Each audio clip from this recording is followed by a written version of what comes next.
100 feet of icy cold Lake Superior water, but several people have made the voyage to this dangerous location to view the most famous of Great Lakes shipwrecks. 46 years later, we finally learned why no bodies from the Edmund Fitzgerald shipwreck were ever found. The tragic sinking in 1975 remains a mystery, with all crew members disappearing without a trace. The ship, a marvel of engineering, sailed into Lake Superior's dangerous waters on a cold November day, but wasn't prepared for the fierce storm ahead. Why, after all these years, does the lake still keep the secrets of the lost crew, never revealing where their bodies lie? Let's step into the mystery of this silent and forgotten tragedy, the tragic sinking. The story began on a cold November day in 1975. The SS Edmund Fitzgerald was one of the largest ships on the Great Lakes, and a great example of engineering at that time. But even with its size and strength, it couldn't withstand the rough waters of Lake Superior. Captain Ernest McSorley, a sailor with more than 40 years of experience, set out with his crew of 29 men. They were carrying 26,000 tons of iron ore pellets to a steel mill near Detroit. The trip started off normally, but as they approached the eastern side, a dangerous storm began to form. As the storm grew, the captain reported worsening conditions. These were the last words anyone heard from the ship before it vanished. What happened in those final moments remains a mystery, leaving many to wonder what secrets lie beneath the waves. Some called it a once-in-a-lifetime storm. It brought strong winds, giant waves, and freezing temperatures. Captain McSorley, however, trusted his ship and crew to make it through. The ship had survived tough storms before, and he believed they could handle the lake's fury. But as the storm got worse, so did the ship's situation. There were reports of leaks, the radar wasn't working right, and the lifeboats were damaged. Despite all these problems, his final radio message at 7:10 p.m. on November 10th sounded calm. "We are holding our own." Just minutes later, the ship vanished from radar, sinking into the lake and leaving behind many unanswered questions and grief. Many theories have tried to explain why the ship sank, from problems with its structure to human error, but no one knows for sure. The mystery of the ship continues to capture the public's imagination, leading to books, songs, and documentaries. But this wasn't the worst part. The sinking didn't just show the dangers of the sea. It also showed how strong the human spirit is when facing nature's biggest challenges. In the cold, deep waters, temperatures drop close to freezing, especially in its deepest areas. This happens because the lake is so big that it takes a long time to warm up, even in the summer. Far below, where sunlight can't reach, the water stays cold all year round. These extreme temperatures are dangerous for both people and the creatures living in the lake. People exposed to the cold water can quickly suffer from hypothermia, making it almost impossible to survive if they stay in the water for too long. The powerful storms that hit, combined with its great depth, make it very difficult to carry out recovery missions. When the wreck was found, it was thanks to sonar technology, but the cold and the depth made it very hard to recover any bodies or investigate the accident further. The dark, icy waters are dangerous for divers, and even advanced underwater vehicles struggle with the intense pressure at such depths. But the challenges don't stop there. Its huge size and depth also mean that it takes almost 200 years for all the water in the lake to fully cycle through. This slow movement affects how nutrients and pollutants spread, often leaving the deeper waters isolated from what happens at the surface. The cold, heavy water at the bottom stays separate from the warmer water near the top, creating layers that don't mix easily. The deep waters hint at many mysteries, including hidden features and possibly unknown creatures living in its murky depths. This massive lake has also played a big role in human history, serving as an important route for centuries. Native Americans were the first to travel its waters, followed by European explorers, and later it became a busy path for commercial shipping. Experts think that the violent sinking, worsened by a powerful storm, might have trapped the crew inside the ship. Evidence suggests that the front of the ship was deeply buried in the lake's bottom, which points to a hard impact that likely blocked any escape routes. Another theory is that the crew, weakened by the freezing cold, was swept away by the strong currents, with their bodies sinking to the bottom and possibly getting tangled in the wreckage. The currents are incredibly strong, sometimes reaching up to 3 knots in certain areas.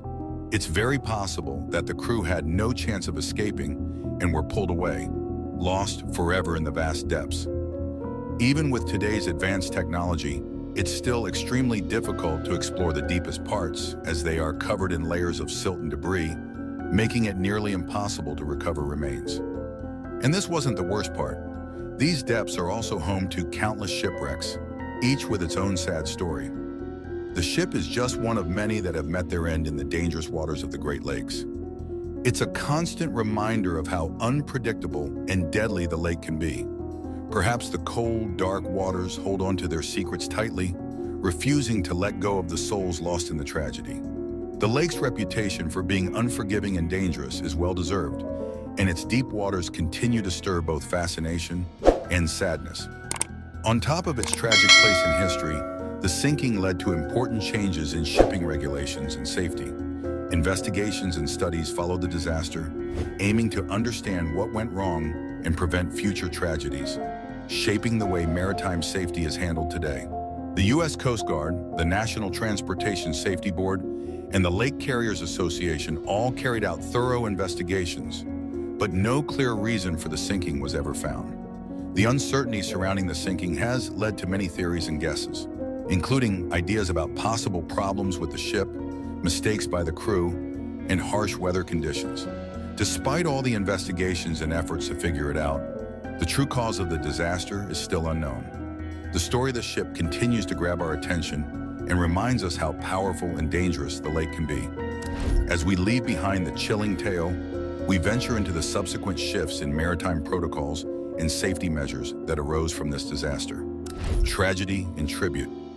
In recent years, there have been efforts to remember and honor the Edmund Fitzgerald and its crew. A monument stands in Whitefish Bay, Michigan, and every year a ceremony is held there to remember the lost sailors.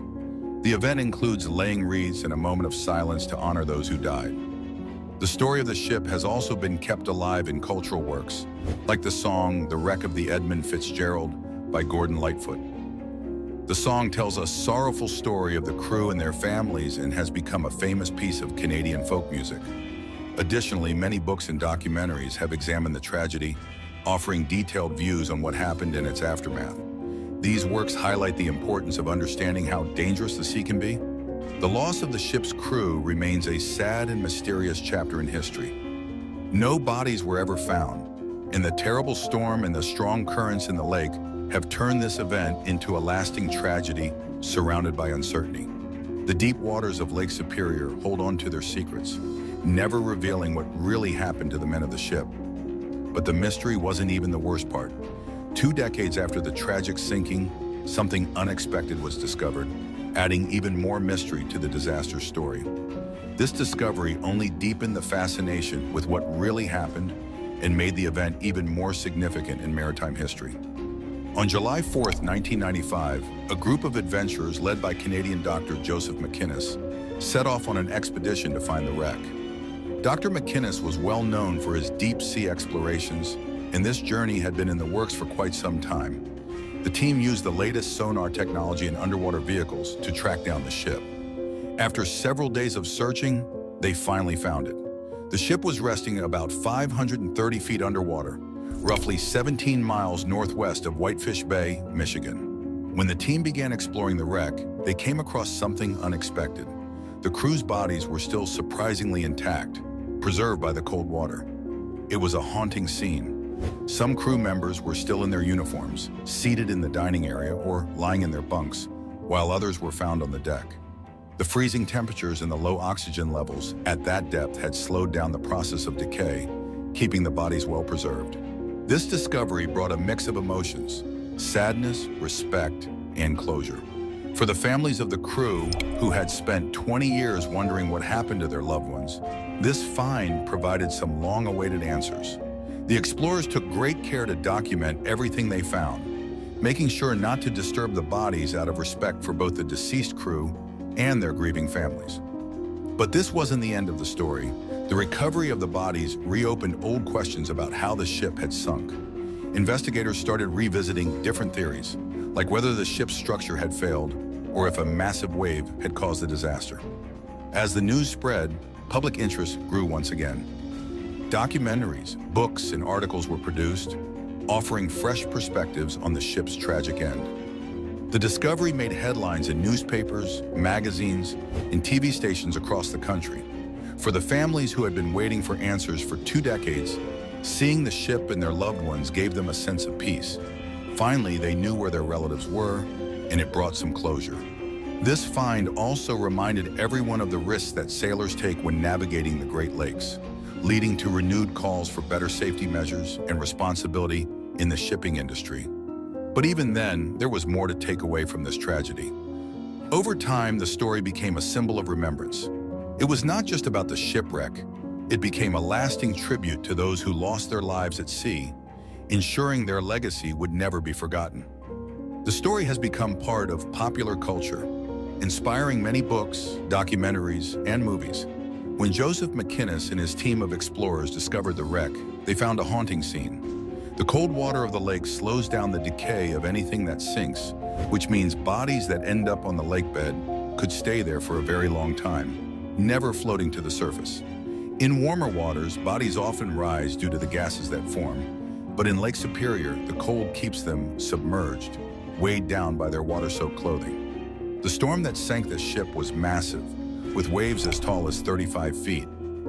If any remains had floated up, they were likely pulled back down by the lake, disappearing forever into its depths. This makes you wonder, how many ships and lives has it claimed, leaving no evidence behind? Lake Superior has rightly earned its dangerous reputation. Beneath its surface, countless shipwrecks rest, each with its own tragic story. The lake's waters stay cold year-round, rarely going above 40 degrees Fahrenheit, even in the summer, making it especially tough for anyone who falls in. But here's something even more unsettling. The pressure deep in the lake stops air from forming in bodies, so even those that manage to rise are quickly pulled back down by the weight of the water. The storm that sank the ship is a perfect example of just how unpredictable it can be, showing that even well-prepared crews can fall victim to its power. With every year that passes, the story continues to grow, becoming a part of the shared memory of those who hear about it. Its tale serves as a reminder of the lake's strength and the lives lost in its waters. The crew were experienced sailors, each with their own story and reasons for being on the ship. They had dedicated their lives to the hard work of sailing on it, which sadly cost them everything. It is known for being dangerous, often claiming ships and their crews without warning. The sinking is a clear example of how powerful and unpredictable it can be. As we learn more about this tragedy, we're reminded of the great risks sailors take and the importance of respecting the dangers of life at sea. As the waves of history ripple forward, the saga of the Edmund Fitzgerald serves as a bridge to our next chapter, exploring the broader impacts of maritime disasters, unraveling the mysteries. After the disaster, many investigations were started to figure out what caused the ship to sink.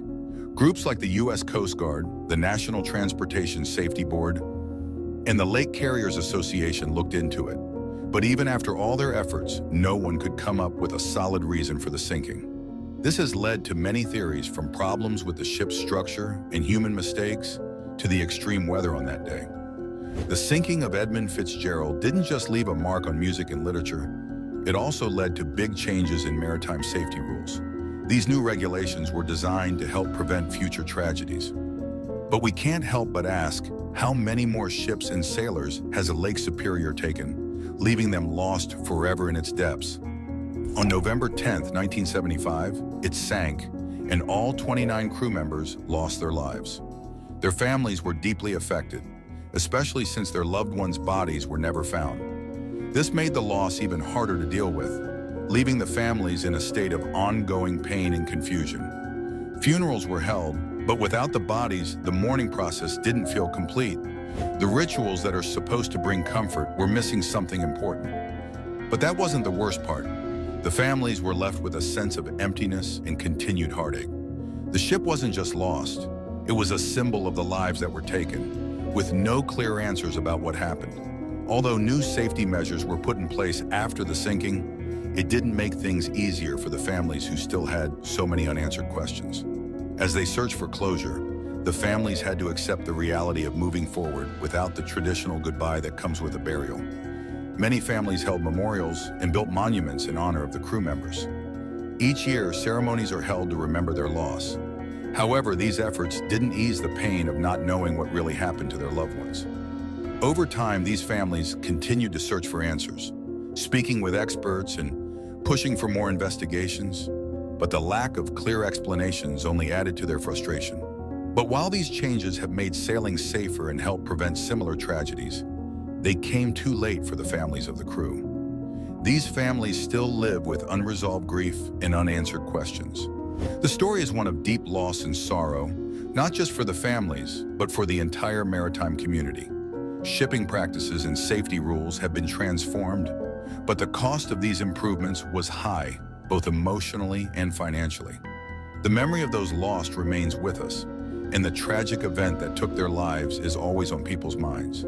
They often think back to that terrible night, wondering if anything could have prevented the disaster. Though the ship is gone, its story lives on as a strong reminder of the importance of safety and constant awareness. It also shows us how powerful and unpredictable nature can be, and why it's essential to respect the dangers of the sea. This tragedy deeply affected not just the families of the crew, but also the maritime community and the world. The ship will always stand as a symbol of nature's power and the need to respect the ocean's risks.